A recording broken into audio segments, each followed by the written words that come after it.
Bismillahirrahmanirrahim. Assalamualaikum warahmatullahi wabarakatuh. Nama saya Ahmad Madani Ramdan. Saya berasal dari Prodi Hukum Keluarga kelas A. Di sini saya akan mencoba merangkum apa yang sudah saya dapat dari pertemuan ke-9 sampai ke-15. Yang pertama yaitu tentang Hasbi Asidiki. Tengku Muhammad Hasbi Asidiki atau dikenal juga dengan nama Hasbi, lahir tanggal 10 Maret 1964 di Laksana Aceh Utara. Beliau adalah keturunan ke-37 dari Abu Bakar As-Siddiq khalifah pertama dalam silsilahnya. Pada tahun 1925 ada seorang Syekh Muhammad Salim Al-Khalali, seorang pembaharu Islam dari Sudan, tapi menambahkan nama Siddiqi ke namanya dengan berkembangnya gerakan peremajaan pemikiran di Jawa. Habib memutuskan tinggal di rumah Tengku Mane dan sering tidur di rumah Menasah, Langgar atau Surau, hingga akhirnya ia pergi mengaji dari daya ke daya.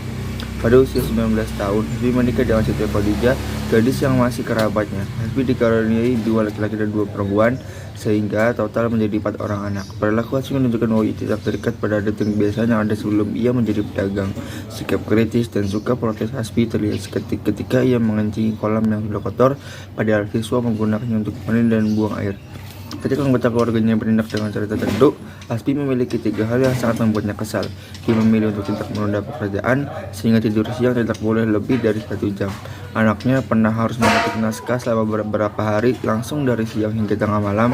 Hasbi ingin anaknya meniru kebiasaan kerjanya yang keras, memperhatikan bukunya yang ada di rak atau meja, tetap berada di tempatnya, melihat bukunya terlebih dahulu, bukan membuka sepatu, jas, dasi, atau bahkan melihat makanannya. Menurut pengakuan para siswa Hasbi, menurutnya dalam proses pembelajaran cukup menarik karena ia sering menggunakan sistem dialog. Hasbi memiliki minat baca yang kuat dan memiliki kemampuan mengajar yang menarik serta sangat peduli dengan perkembangan kreativitas para siswanya. Hasbi meninggal dunia pada tanggal 9 Desember 1975 dan dimakamkan di pemakaman keluarga Yayan Syarif Hidayatullah Jakarta, di pesantren yang digeluti ayahnya yang masih kecil. Hasbi mulai belajar tentang Islam. Ia belajar qiraah, tajwid, dasar-dasar fikih dan tafsir. Hasbi melanjutkan studinya di pesantren Tanjung Barat setelah pindah ke pesantren Tengkucik di Blok Bayu setahun kemudian. Hasbi menyimpulkan bahwa hadis atau sunnah dilaporkan dari Nabi, ayat rajam, berakun atau dikeluarkan, dan hukuman cambuk dilakukan di depan umum. Pentingnya mendasarkan pilihan fikih pada hasil ijtihad yang lebih sesuai dengan kebutuhan Nusantara dan bangsa Indonesia ditekankan oleh Hasbi Asidiki, seorang spesialis dalam berbagai disiplin ilmu Islam. Hasbi menunjukkan kurangnya kepercayaan pada peluang Indonesia untuk hukum Islam dan masa depannya yang tidak pasti. Dia berpendapat bahwa cuma metode pembelajaran pemahaman hukum Islam harus bersifat sosio-kultural historis. Hasbi adalah seorang modernis dalam muamalah dan puritan dalam ibadah kurang tepat. Penjelasan tersebut didasarkan pada argumen yang diberikan oleh Hasbi dalam pendapatnya baik tentang sholat Jumat maupun nisab zakat. Hasbi tidak hanya mengandalkan rujuk literal pada Al-Quran dan Sunnah, tapi menggunakan argumen bahwa jamaah Jumat adalah syarat sah Jumat karena Nabi selalu melaksanakannya. Yang kedua, Yusuf Al-Qaradawi adalah seorang cendekiawan muslim terkemuka yang dikenal di seluruh dunia karena pemikirannya dalam berbagai aspek hukum Islam. Pemikirannya memiliki pengaruh yang signifikan dalam dunia Islam kontemporer. Secara umum, pemikiran Yusuf Al-Qaradawi mengenai hukum Islam menekankan pentingnya adaptasi dan fleksibilitas dalam menghadapi tantangan modern. Dia memandang bahwa hukum Islam harus diimplementasikan dengan cara yang sesuai dengan zaman kita sekarang dan mengambil kenyataan sosial dan budaya saat ini. Yusuf Al-Qaradawi juga mempromosikan ide-ide toleransi dan perdamaian antara umat beragama yang berbeda. Dia menolak pandangan-pandangan ekstremis dan mengajak umat Islam untuk mengadopsi prinsip-prinsip toleransi dalam berinteraksi dengan komunitas lain.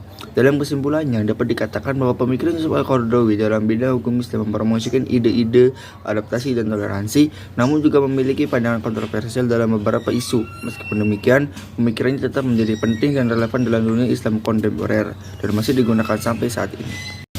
Yang ketiga, tentang Hazairin. Kontribusi Hazairin yang memiliki gelar Pangeran Alam Syah Rahab begitu besar terhadap perkembangan hukum Islam di Indonesia, terutama hukum Islam. Pakar hukum yang berkelahiran di Bukit Tinggi, Sumatera Barat ini dalam perjalanan hidupnya melewati tantangan yang begitu besar untuk mengangkat hukum Islam bagi umat Islam di Indonesia, sekaligus menjadi seorang aktivis politik. Dari mulai mendirikan sebuah partai bernama Partai Indonesia Raya yang merupakan pecahan dari Partai Nasionalis Indonesia, hingga menjadi Menteri Dalam Negeri dalam Kabinet Ali Sastroami Jojo, Wang Suseno Muhammad Rom. Tentang pandangan pemikiran terhadap hukum Islam di Indonesia, Hazairin mengatakan bahwa bangsa Indonesia akan bahagia apabila hukum yang berlaku di negara ini adalah syariat agama dan berpegang pada sumber hukum asli yakni Al-Quran dan Hadis. sehingga hukumnya tidak bertentangan dengan syariat agama. Atas dasar pemikiran tersebut, Hadirin menganggap bahwa teori safety tidaklah cocok diterapkan di Indonesia karena secara tidak langsung teori ini memusuhi berlakunya hukum Islam di Indonesia, khususnya mengenai pembagian waris yang dianggapnya sebagai hukum yang bersifat bilateral. Hadirin menganggap teori resepti adalah teori iblis, yakni teori yang memusuhi berlakunya hukum Tuhan di muka bumi. Menurut Hadirin bahwa sistem kemasyarakatan yang tergantung dalam Al-Quran merupakan sistem kemasyarakatan bilateral dan sistem kewarisannya juga harus bersifat bilateral. Dikenalkan tiga sistem kewarisan di Indonesia, yaitu individual, kolektif, dan mayorat. Kemudian Hadirin membagi ahli waris menjadi tiga menurut teorinya, yaitu faraid, zawin, qarabat, dan mawali. Masyarakat Indonesia, khususnya penganut agama Islam, harus lebih melek dan teliti dalam praktik dan penerapan hukum di Indonesia, utamanya dalam hukum Islam. Pentingnya pengklasifikasian hukum yang bersifat bilateral, patrinatal, dan sifat hukum yang lainnya supaya tercipta atmosfer masyarakat yang damai dengan hadirnya sifat hukum yang sesuai dengan keadaan masyarakat saat ini. Dari selanjutnya tentang Muhammad Abduh. Muhammad Abduh, dari presentasi kemarin yang disampaikan, saya mendapatkan intisari, yaitu pertama, Muhammad Abduh adalah pemikir pembaharu generasionalis Islam yang berpengaruh dalam perkembangan pemikiran Islam.